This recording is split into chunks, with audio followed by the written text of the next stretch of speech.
La clase del día de hoy se trata acerca de la mitología griega, dioses olímpicos, parte 1. El contenido principal es el siguiente. Vamos a hablar acerca del contexto histórico de los dioses, en qué tiempo se encontraron, quiénes son sus descendientes, de dónde provienen, qué representan. También vamos a hablar acerca del cuadro de los 12 dioses, quiénes son los principales y cuál era su misión en el Olimpo, ¿no? Y también la historia de algunos dioses más importantes, se podría decir, donde vamos a poner énfasis en su vida y su trayectoria. También, por último, tenemos las actividades, las cuales la vamos a realizar después de atender la clase. Recuerden que todo esto se escribe al cuaderno. Como primer punto vamos a ver el contexto histórico.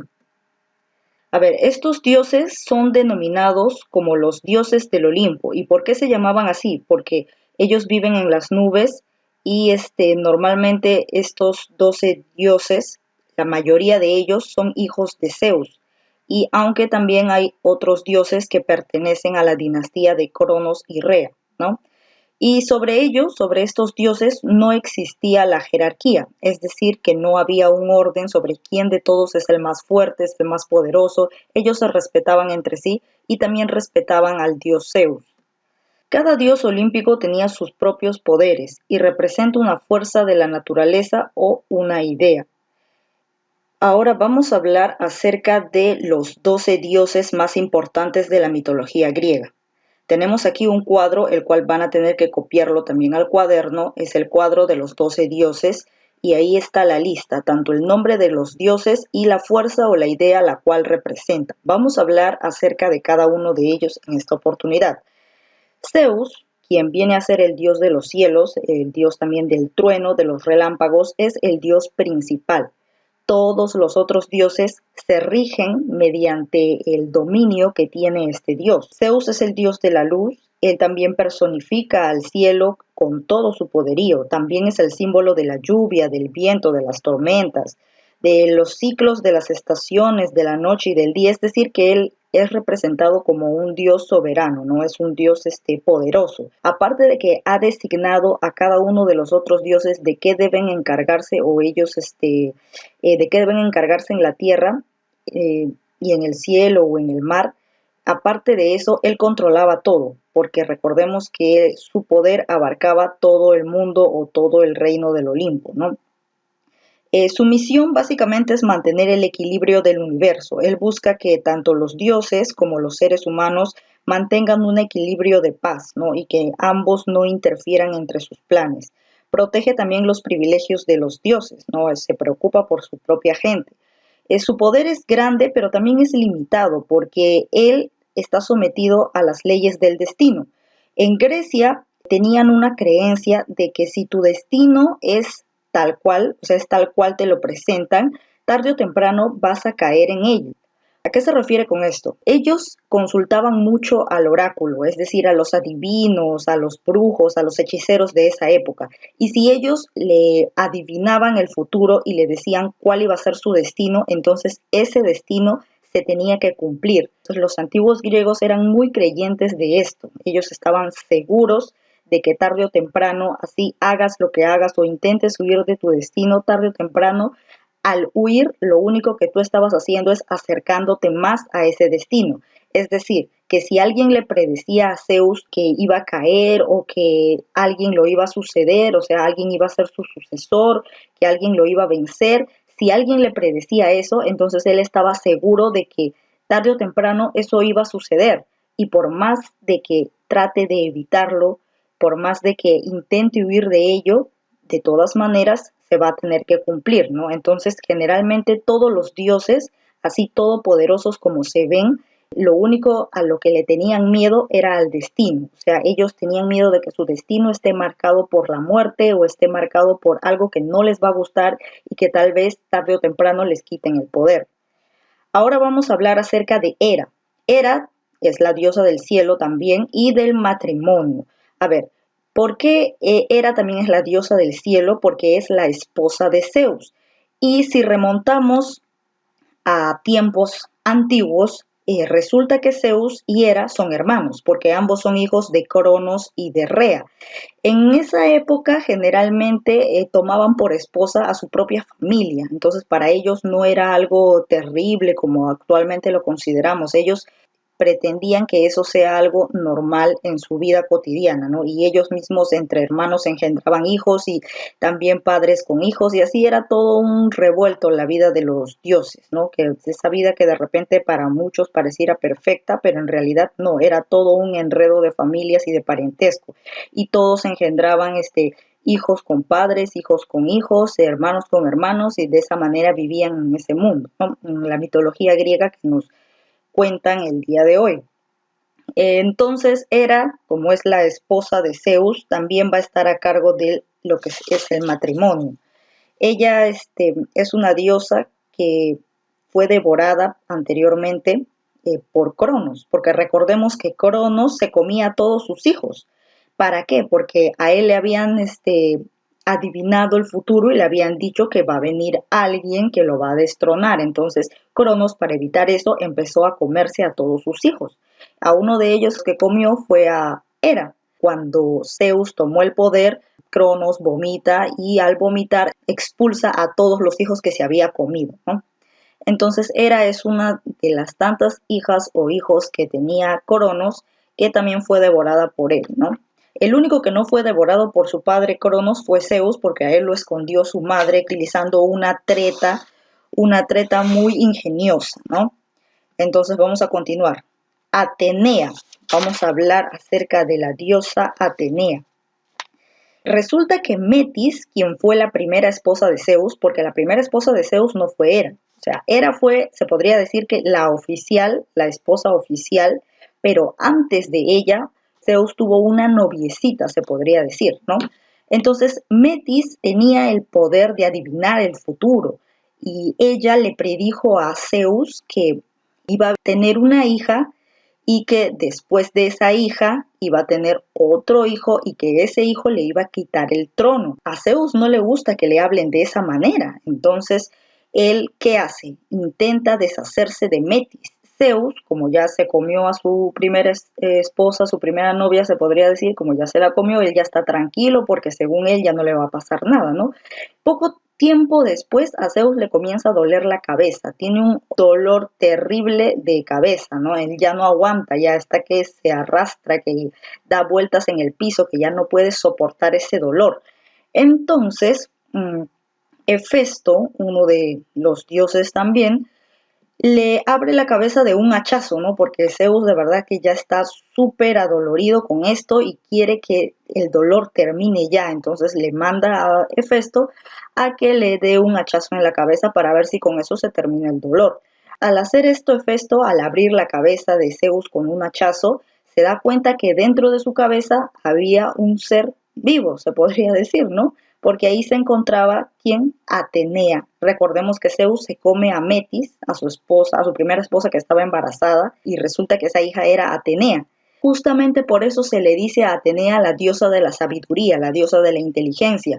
¿Por qué? Porque sale de la cabeza de Zeus, ¿no? Entonces tan fuerte era el dolor que tenía Zeus que no lo pudo aguantar más, se tuvo que abrir la cabeza y de ahí, justamente de su cráneo, es de donde sale Atenea y se le considera por ello la diosa de la sabiduría. Luego vamos a ver a otro dios, el cual se llama Apolo. Apolo es hijo de Zeus y de Leto, porque Zeus era conocido en ese tiempo por ser el más infiel de todos. Él estaba casado con Hera, pero sin embargo las infidelidades eran recurrentes todos los días, y eso es lo que él hacía, engendraba hijos con sus otras hermanas, engendraba hijos con sus familiares, engendraba hijos con todo el mundo, él quería engendrar hijos con todos. Justamente por ello era recurrente las infidelidades que él tenía, ¿no? Apolo es la personificación del sol, él nos representa al sol. Su hermana gemela es Artemisa, la cual representa a la luna.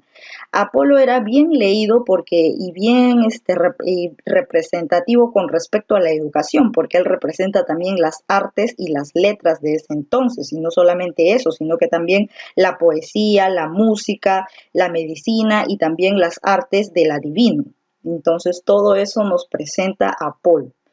Ahora pasamos a Artemisa, quien es la hermana gemela de Apolo. Ella representa a la luna y también a la castidad. Artemisa es la dama de las fieras, diosa de la caza. La representan con un arco y con una flecha porque ella se dedicaba a cazar, a la caza salvaje. También representa a la luna, nos dice, en especial a la luz de esta luna. Ella es protectora de la naturaleza, protectora de los bosques, protectora de todo lo que tiene que ver con las siembras, con las cosechas, ¿no? Porque a ella le ofrecen los primeros frutos de la recolección. Cada vez que alguien siembra, cada vez que alguien cosecha, ¿a quién le dedican todas sus primeras cosechas, su primera siembra? Todo ello se lo dedican a la diosa Artemisa. A ella le ofrecen todo eso. Por eso ella representa la fuerza vegetativa. Ahora pasamos a la siguiente diosa, la diosa Afrodita, que muchos ya la conocen, que es la diosa del amor y de la belleza. Afrodita representa el deseo y la atracción. Nos dice que este sentimiento es una fuerza creadora del universo. ¿Por qué? Porque nos genera amor, a la cual todos los seres vivos estamos sometidos, tanto los humanos, los animales y los mismos dioses, ¿no? Estamos sometidos al amor. Y gracias a ello, gracias a ese amor, es que se pueden engendrar y se pueden, las personas y tanto los animales, realizan el proceso de reproducción, ¿no? Gracias a ese amor. Entonces, para ella el amor significa eso, el engendrar. Ella tiene una historia un poco peculiar, se podría decir. ¿Por qué? Porque ella es engendrada de una manera muy extraña. Resulta que ella sale de los testículos de Urano. Y justamente por esa representación que tiene su nacimiento es que también la consideran la diosa del amor porque es un órgano de fecundación, porque sale de un órgano de fecundación, se podría decir. Seguimos. Tenemos a otro dios, el dios Hermes. Hermes era un dios inventor. Sus principales cualidades eran la astucia. También nos dice que es el representante de la lluvia y de la elocuencia. ¿A qué se refiere con la elocuencia? Es que él era un dios mediador. No le gustaban las peleas ni los conflictos. A él le gustaba ser un mediador, o sea, ser la persona que está en medio para apaciguar o para poner la paz ante un conflicto, se podría decir. Le gustaba mediar entre las personas que generaban conflicto. Él los ayudaba a superar sus problemas.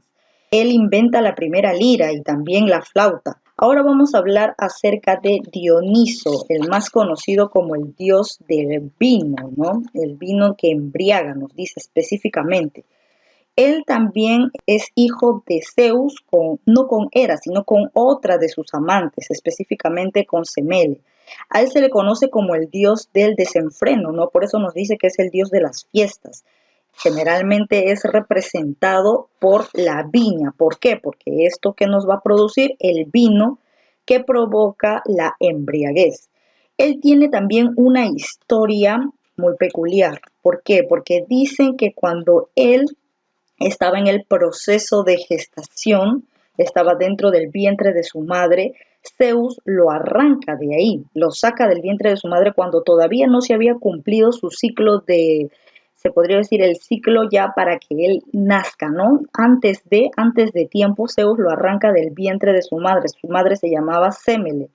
Entonces, ¿qué sucede? Resulta que Hermes, otro de los dioses, al ver esto, lo regresa el feto al vientre de Semele y lo cose para que se concluya el proceso de gestación.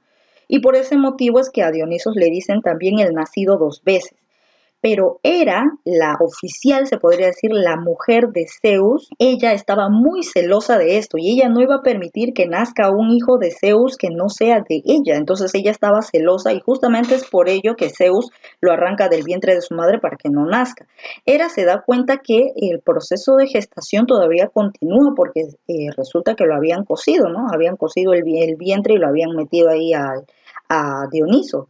Entonces, Zeus tenía que tomar cartas en el asunto y entonces cuando ya nace lo corta en pedacitos, en diferentes trozos.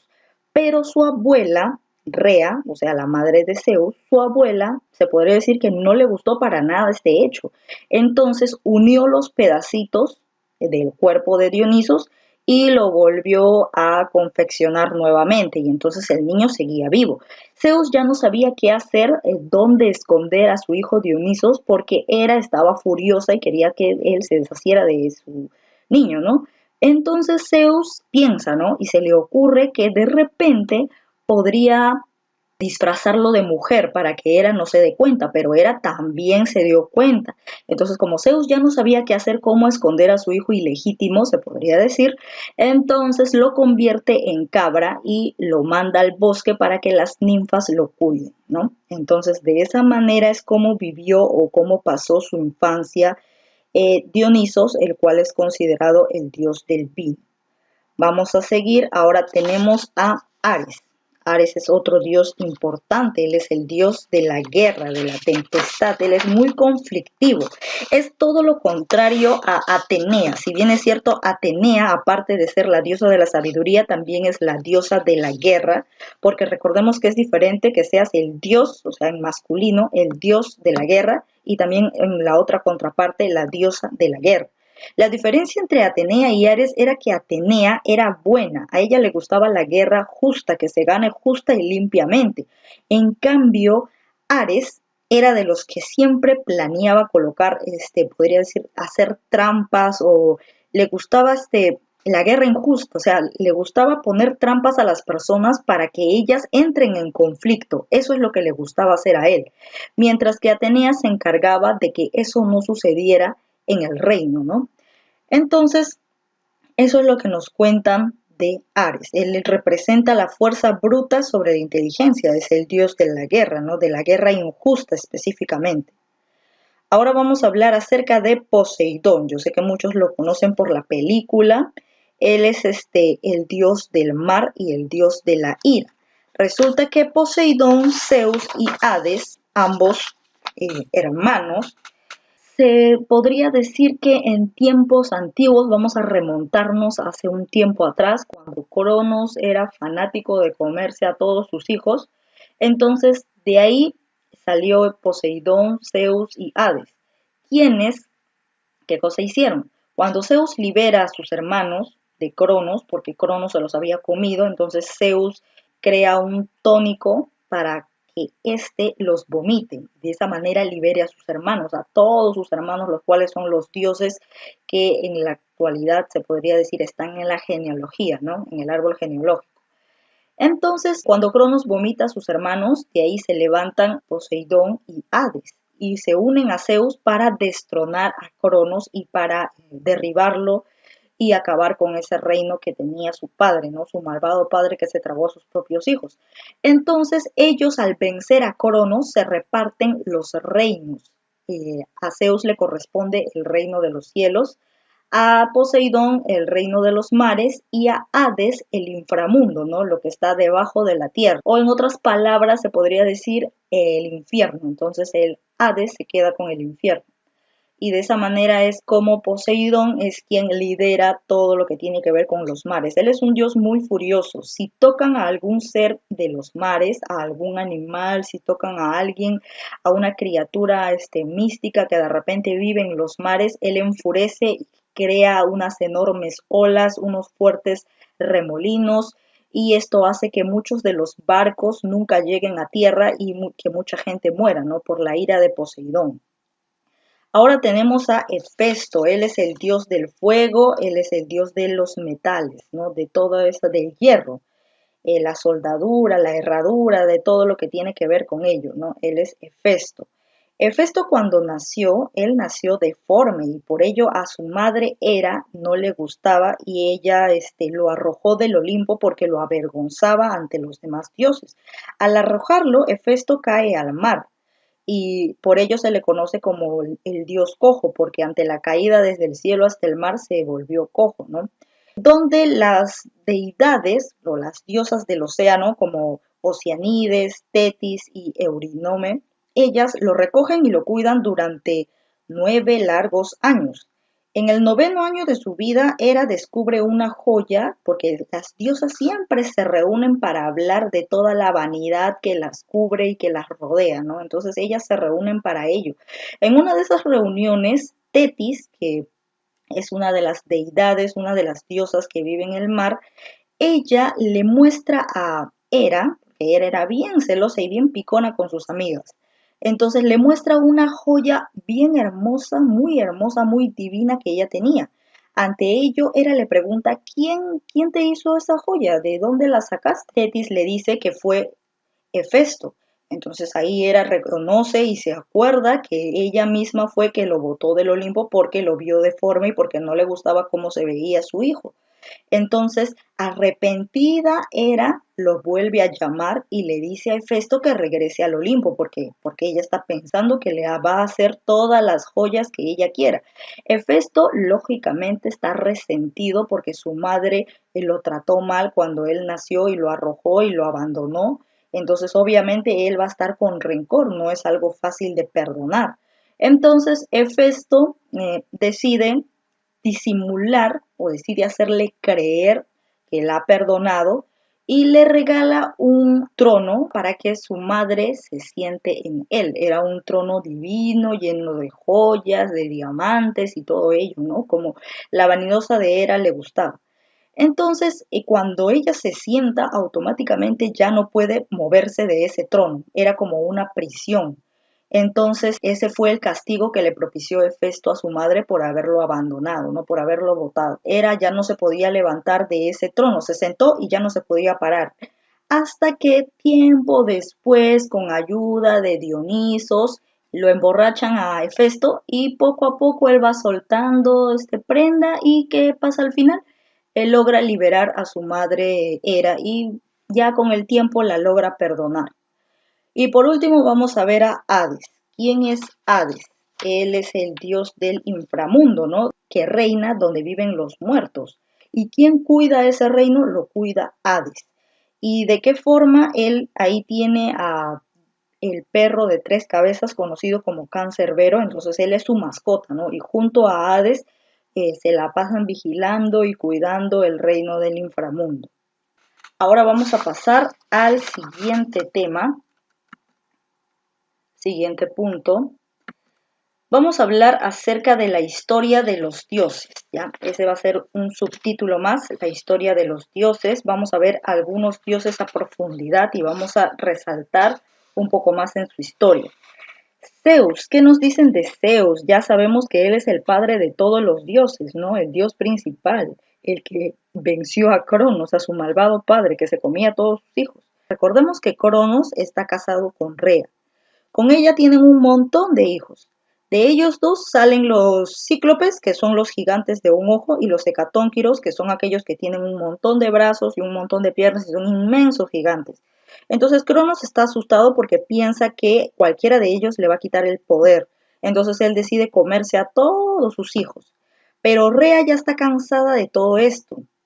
Rea quiere tener un hijo, no quiere cuidarlo, quiere protegerlo, quiere hacer cumplir su función de madre, pero su esposo no le deja porque se le para comiendo a todos sus hijos. Rea idea un plan junto a Gea, quien es la madre tierra. Ella da a luz, antes de que se entere Cronos, da a luz a su hijo, el cual conocemos como Zeus, da a luz y lo lleva a otro lugar. Y cuando Cronos le pregunta ya dónde está el hijo que iban a nacer, ella lo envuelve en pañales, pero no a su hijo, sino que a un par de rocas y le hace creer que es su hijo. Cronos ni cuenta se da y simplemente se come las rocas, ¿no? Entonces, de esta manera es como Rea, con su inteligencia, logra que su hijo, Zeus, escape de su padre y sobreviva. Cuando ya Zeus está libre de su padre, resulta que Rea lo oculta en la isla de Creta y Zeus, cómo vivía, quién lo cuidaba, quién lo alimentaba, Rea lo deja a cargo de una cabra que se llamaba Amaltea. Entonces esa misma cabra también lo amamantaba y lo cuidaba, ¿no? Hasta que ya cumple la mayoría de edad y él se da cuenta de las cosas, ¿no? Se da cuenta del poderío que tenía su padre y de lo malo que era. Y de esa manera es como Zeus decide hacerle frente y rebelarse, ¿no? Él crea un tónico que va a hacer que vomite a todos sus otros hermanos y Zeus, aliándose con sus hermanos, logra vencer a su padre Cronos. Entonces, de esa manera es como Zeus toma el poder, él asciende y ya todos los dioses que vienen después tienen que guardarle respeto y honra al nuevo dios soberano que es Zeus. Justamente es lo que decía hace un instante, ¿no? Que el destino siempre se va a cumplir. A Cronos le dijeron que alguien va a venir y te va a reemplazar. Cronos quiso evitarlo comiéndose a sus hijos, pero sin embargo, ¿qué pasó al final?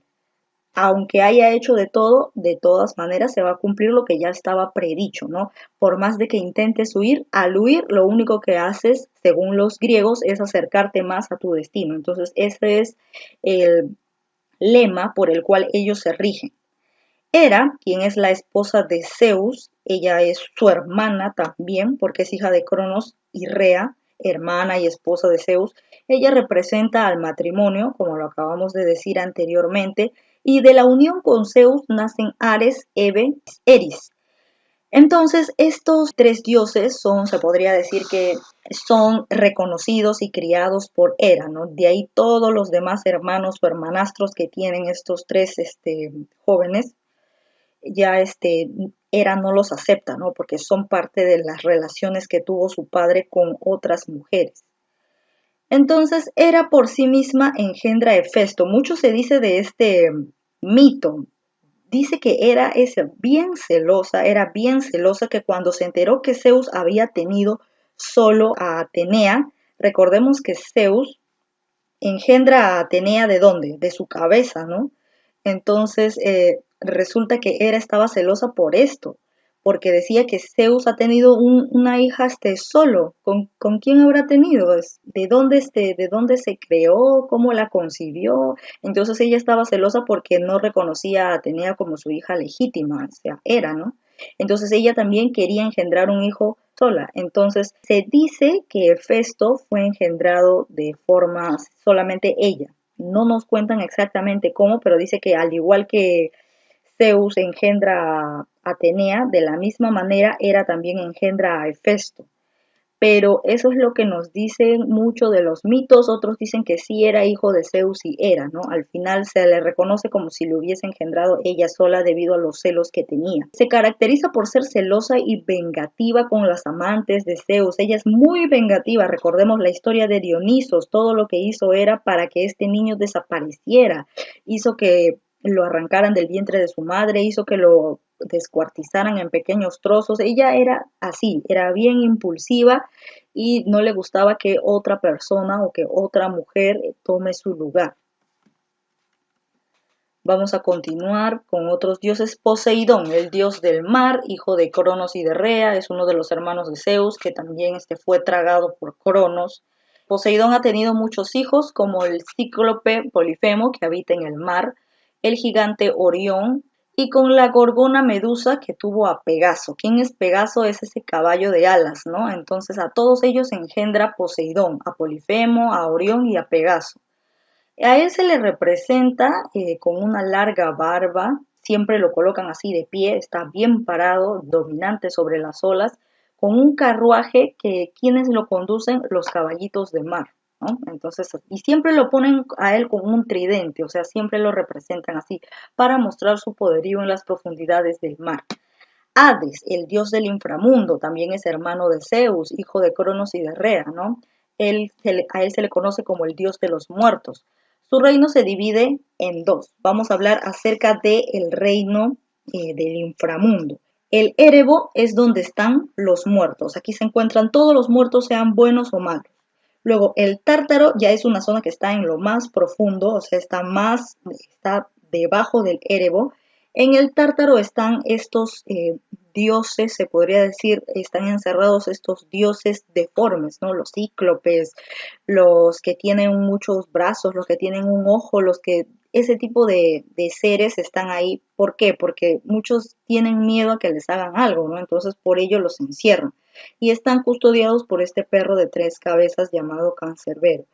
Hades es representado por un hombre de larga barba, tiene un báculo y a su lado siempre se encuentra Cancerbero, o sea, es este perro, ¿no? Porque es su mascota, es su amigo fiel, se podría decir. Continuamos. Tenemos también a las siguientes diosas. Deméter, quien es la hija de Cronos y de Rea, también hermana de Zeus. A ella se le conoce como la diosa de las estaciones y también de los cereales como el trigo, el arroz, todo ese tipo de plantas, ¿no? Se podría decir que debido al cambio de las estaciones o por qué el cambio de las estaciones, por qué razón ocurre el cambio de las estaciones. Esto se debe, nos cuenta la leyenda, nos cuenta el mito, al dolor que ella tiene por el rapto de su hija Perséfone. Entonces a ella le roban a la hija y ella demuestra su dolor, nos recuerda cada cierto tiempo que le duele sobre este hecho y por ello es que las estaciones cambian. También tenemos a Hestia, que es otra de las hermanas de Zeus, hija de Cronos y de Rea. Ella es la hermana mayor de Zeus, entonces ella es la primera a la que su padre Cronos se la comió, ¿no? Que al nacer ya sabemos que después Zeus rescata a todos sus hermanos, haciendo que su padre los vomite uno por uno. Ahora, ese ha sido el tema del día de hoy. Ahora vamos a pasar al bloque de las preguntas.